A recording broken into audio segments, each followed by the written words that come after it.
नमस्कार, east west news में आपका स्वागत है। आइए हम आपको ले चलते हैं जगत जननी माँ विंध्यवासिनी के पावन नगरी में।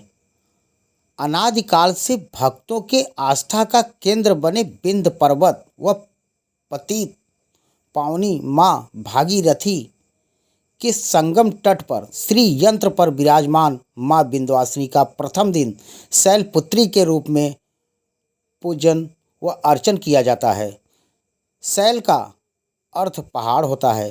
कथाओं के अनुसार पर्वती पहाड़ों के राजा हिमालय की पुत्री थी। पर्वतराज हिमालय की पुत्री को शैलपुत्री भी कहा जाता है। उनके एक हाथ में त्रिशूल और दूसरे हाथ में कमल का फूल है।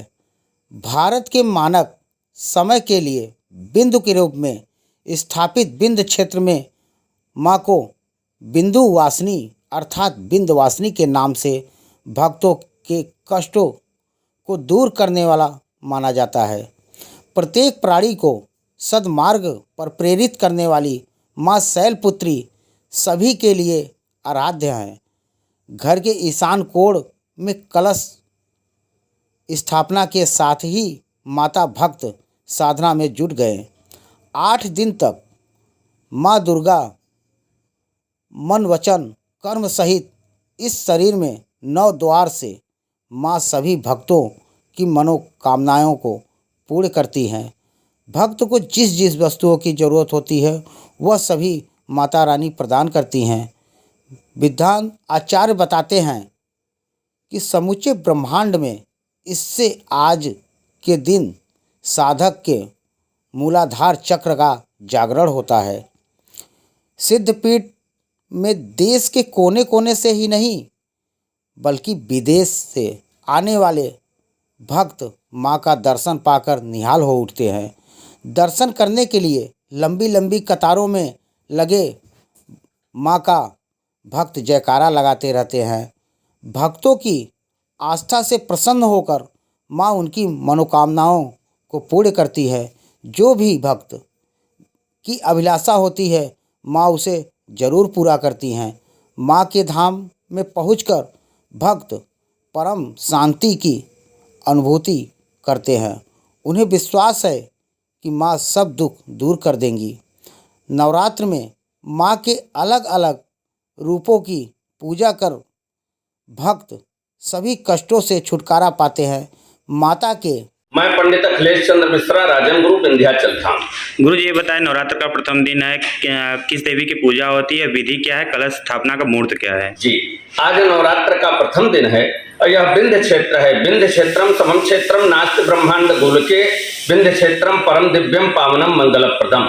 इसके समान अनंतानंत कोटि ब्रह्मांड में कहीं दूसरा लोक नहीं है।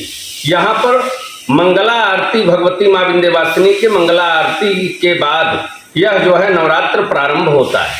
जो भक्त जो कलश की स्थापना करना चाहें वे अपने घर के ईशान कोण में चंदन का लेप लगाकर एक चौकी रखें, लाल वस्त्र बिछाएं, माँ का फोटो रखें और उनके सामने कलश की स्थापना किसी योग्य विद्वान को बुला करके उनके साथ में करें।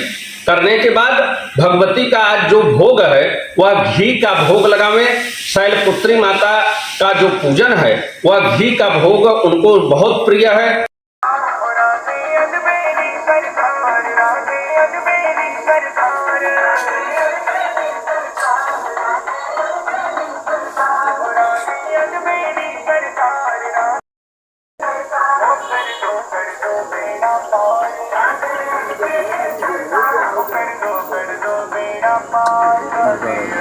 काट के निकाल दे। काली खो स्थित काली गुफा माँ प्रदर्शनी काली जी मंदिर में काली माँ के हम सेवक हैं। गुरुजी आप ये बताइए कि आज पहली स्थापना है, यहाँ पे श्रद्धालु दर्शन करने आते हैं, यहाँ पे क्या विशेषता है? यहाँ की संपूर्ण विशेषता ये है कि ये विंध्य पर्वत है। विंध्य पर्वत शक्ति का आवास है और माँ ने जहाँ जिस रूप में जो कार्य किया है उस रूप में सब लोग पूछते हैं उन्हें। तो विंध्यवासिनी विंध्याचल में है। काली खो में काली जी हैं, दैत्यों के वध के लिए क्रोध में माँ काली हुई। गुरुजी त्रिकोण का विशेषता बताएंगे? और फिर उसके बाद माँ गई यशोदा के गर्भ से पैदा हुई कृष्ण जी को वहाँ बचाने के उतना रोल करके पुनः विंध्य पर्वत वापिस आई तो नेष्ट भुजा कहा गया, कन्या और कन्या 8 भुजाएँ थी। तो यहाँ और विशेषता यहाँ की यह है कि जब युद्ध में क्रोध होकर शक्ति काली का स्वरूप लिया और दैत्यों का वध किया, उसके